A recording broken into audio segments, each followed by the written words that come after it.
What's going on, everyone? I am just a typical, average American here today to react and learn about 10 Norwegian words that show how you guys have a completely different mindset from us Americans. So, I understand that Norwegian culture is very different from American culture, but even your vocabulary, your words seem to suggest that you guys just think about the world differently and prioritize different things. So today, I want to check out these Norwegian words that don't even seem to exist here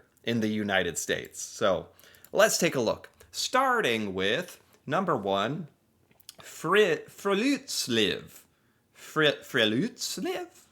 Open air life. Nature as a home versus a destination. Ha! That's a good way to put it. So it says nature is more than just a hobby. Friluftsliv is a spiritual disconnection from modern life. Oh my god. It's about being outdoors regardless of the weather. Oh my goodness. So, Norwegians, you guys seem to really, really emphasize getting outside, getting in nature, going out, and it seems to be more like here in the US, getting outside is like walking around your neighborhood. Like or even driving to the like a restaurant or that's like, "Oh, I got out. Oh, good. I got outside." It sounds like in Norway, you guys take it to an entirely different level where it seems to be very important to you that you, well, it says disconnect from modern life. So, like you get away from the TV, the phone? Do you get away from the phone? The smartphone? No. Are you that disciplined? I don't know. This kind of implies it. It's about being outdoors. Um, Says Americans often view nature as a getaway or a fitness destination. That's true.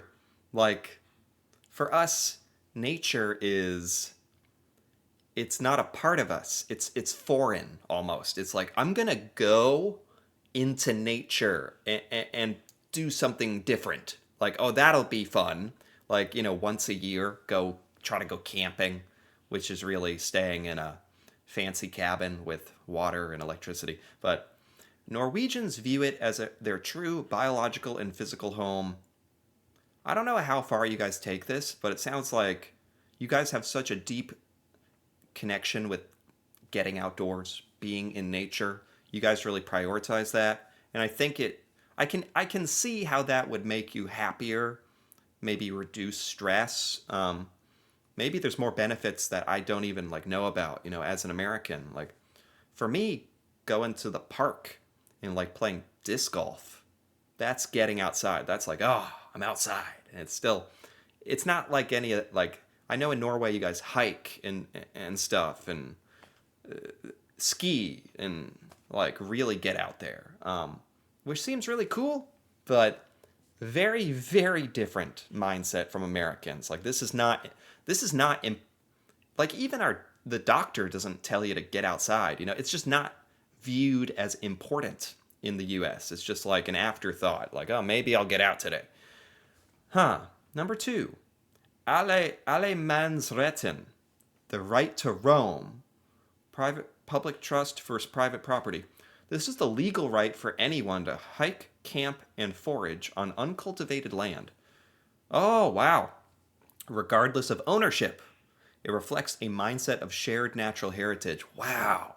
So Norway has the right to roam. I know there are several countries that do this, I think, where you can just go roam or walk or camp. Well, yeah, it says camp on other people's land. Oh my God.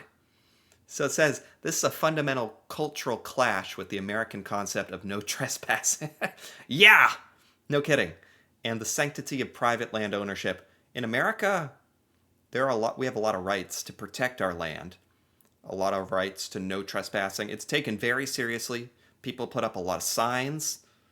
People have will threaten you with guns. Like that's never happened to me, but if you get out in the middle of nowhere and you're trespassing, like someone could have a gun and say, "Get off my lawn." That's a classic American thing, like the "Get off my lawn." It like from the movies and stuff maybe.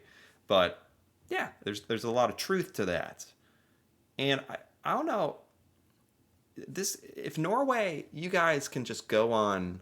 For one thing, most Americans wouldn't even be out hiking or camping or foraging. We don't even do that. So this isn't like that important to us. But putting that aside, I can see how this is very valuable. This is nice, and it shows you guys trust each other and you share. In America, we're much more about like mine, this is mine. And, and there's really no expectation of sharing or but so Norway feels like much more of a community almost to me, where people actually like each other. Huh. Takk for sist. Thanks for the last time.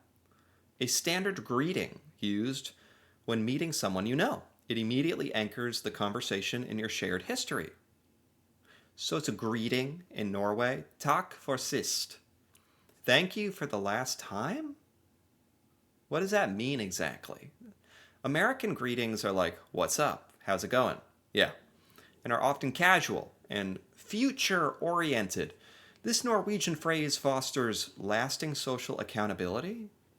So you're referencing the last time you saw each other? Like, thank you for the last time? Like, this is very interesting. It's hard for me to kind of wrap my head around, but you, you're anchoring it in your shared history. You're reflecting on your shared past, like, oh, I enjoyed seeing you the last time and I'm happy to see you again. Or is there a deeper meaning? This is very interesting. We don't have any greeting that's like we have nothing like this. I mean, we you could say like it's good to see you again, but that doesn't have any like deep meaning. Huh. Interesting. Forelsket. Falling in love bliss. A specific word for the giddy, euphoric feeling of falling in love. It focuses purely on the internal, visceral emotion. Forelsket. So this is a word. Like that means not just love. It's like the feeling. While Americans often categorize relationship stages like dating, exclusive, Norwegians use forelsket to honor the raw magic of the feeling itself. I would need to hear this used in a sentence. So when you're newly in love, falling in love, huh? I mean that is a magical feeling. Really, it really is. It probably deserves its own word. But we don't really have in the US in English here we say like puppy love or the what's it called going on the honeymoon period, um which is more commenting on how it's actually more of a reference to how that love, that deep passionate new love, is very temporary and fleeting. It almost downplays, it's almost a negative thing, like, oh, you're in the honeymoon phase. Whereas this is like just appreciating like this feeling and emotion of the euphoria of falling. I think that's the difference. I like that a lot because it's a pretty serious thing. It's a pretty magical thing about being human. Dugnad, community spirit, a deeply rooted tradition of unpaid community work. Unpaid community work? Ha! Never in a million years. I mean, there are some Americans who do volunteer. don't get me wrong, but that is so rare. Whether painting a local school or cleaning the neighborhood park, it is a vital social glue. So this is a tradition. So is this like everyone? That's why it's like this would never happen in the US. In the United States, individualism often leads to hiring services. Yeah, you like our neighborhood has an HOA. That's a homeowners association where we all chip in money to pay somebody to paint whatever or clean or Americans aren't going to get out there and do it ourselves. Like we're much too lazy and selfish. Um, in Norway, dugnad is a badge of honor and a way to build neighborhood bond. That is true. I mean, yeah, like nowadays, Americans in neighborhoods, we really don't even know each other. It feels very distant, and this would be like a good bonding experience.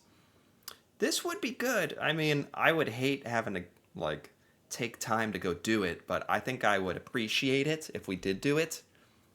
That's a really beautiful thing about Norwegian culture, the dugnad. Yeah, kos, cozy contentment. I've heard about this before. Often compared to the Danish hygge, kos is about finding joy, simple shared moments, candles, coffee, warm blankets. This is like the cozy thing, the coziness culture. Or you guys emphasize being cozy, being happy. It reveals a mindset that prioritizes enough over excess, contrasting with the American drive for constant external excitement. Yeah, Americans have a hard time. Well, I don't know. I think we take it to the extreme. Like here, people don't just do cause. It's like laziness. It's total lack of discipline. Like people will just get home and sit on the couch and do nothing all day. And it's more of a lazy thing. Whereas this sounds like a sort of a disciplined, okay, I need to take time to relax for my mental health. Is that fair to say? I think it is different. Glad I deg, I care for you. It's a distinct way to say I love you to friends and family that isn't romantic. I like that. That actually makes a lot of sense. It's funny that in the English language, there's no real way to say I love you, like without it being romantic. You say I love you to your brother or something, but you kind of have to use the context to figure out what you mean. Like it's kind of implied depending on who you say it to. Whereas in Norway, I guess you guys have literally a different phrase. So there's no ambiguity at all. It shows a nuanced emotional vocabulary. Americans use I love you for everything from romantic partners to pizza. Yeah, I love pizza. Glad i dag allows Norwegians to express deep platonic devotion. So it's a precise way of talking about love, but not romantic love. That makes a lot of sense. I'm surprised we don't have something like that. Matpakke, the packed lunch. This is like the open faced sandwich thing Norwegians do. The humble wrapped lunch of open faced sandwiches, cultural staple, represents equality and functional simplicity. Okay. The American culture of eating out, or seeking elaborate lunches, stands in contrast to the utilitarian Norwegian matpakke. Do most Norwegians do this matpakke thing? Because in America, it's really like all over the place. And yes, a lot of Americans, like, we have an impulse of going out and spending money on something very unhealthy and like probably overpriced. And a lot of it also has to do with we're probably too lazy to make our own lunch. Yeah, like I never bring a lunch. I never make my own lunch. I always buy it. So this is not a part of American culture. It's interesting. Like There's so, like I love going out to lunch. Like that's fun. Like I enjoy that. Or I like buying something and huh. Yeah, this is very different. I don't know if one way is better or worse than the other, really. Utepils, the outdoor beer. The ritualistic first beer outdoor when the spring sun finally emerges. This is very specific. Shows a deep respect for the scarcity of light and rhythm. You guys have a ceremonial first beer of the spring? Okay, cool. I guess if you're in Norway and it's like winter and it's cold and dark, you guys really celebrate when spring comes by having a beer, a special beer. Unlike the climate controlled bars of America, Utepils proves that true pleasure is found in synchronicity with nature's timing. Yeah, it's cool how you guys like celebrate the seasonality with like a beer, and here in the US it like winter lasted like 2 weeks. There was like 2 weeks of cold and now it's over. So there's nothing to like celebrate really.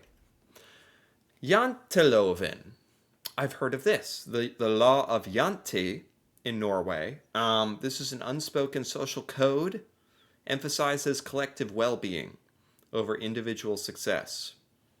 So this is a huge difference between Norway and the US. Americans celebrate exceptionalism. That's absolutely true. Norwegians value humility. That's awesome. I don't know if there's a better or worse.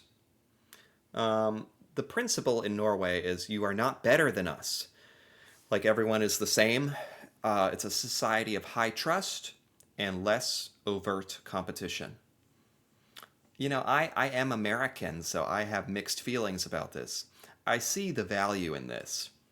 Like, the humility, the sense of community, that no one is special. It's just funny how incredibly opposite America is.